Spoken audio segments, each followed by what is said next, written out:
Well, I'll be dang. Good day! So today we will be checking out another bicycle accessory from Lazada. So this is a rechargeable bicycle bright light. So tingnan natin kung ano ang laman ng package. Una, the charging cables. Then another one, ito po yung elastic band, firm elastic band para yan dito sa panglikod na ilaw. So hindi ko alam bakit di pa siya umiilaw. Siguro need pa nating i-charge. So later, check muna natin yung iba. So ito naman yung front flashlights. As you can see, maliwanag po ang kanyang ilaw.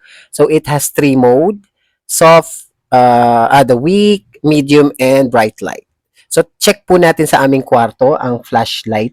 Yan, kitang-kita nyo naman na napakaliwanag niya. Meron siyang full light, half light.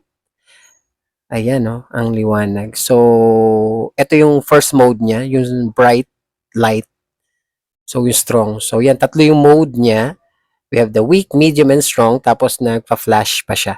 Then, ito po, long press nyo lang po, na-charge na natin itong part ng ilaw sa likod. Ayan. 3 modes din siya. So, nagpa-flash yung last mode niya.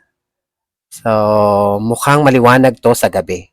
Ayan, okay. So, long press nyo lang po para bumukas and long press nyo lang po para mamatay. So, sa pagkakabit, easy peasy. As you can see, ayan naman, no, yung rubber band niya.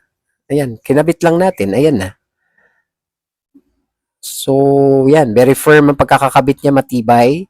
So, medyo magaan din siya. I think this is 100 grams lang. So, check naman natin kung paano ikabit naman yung bandang likod. So, yung rubber band na dalawa na nakita natin kanina, isa lang pwede natin gamitin. So, yan, wala. Tapos agad. So, I think it's a thumbs up test natin sa gabi pag tayo nagbike. So, if you find this video helpful, like, comment, subscribe. Thank you!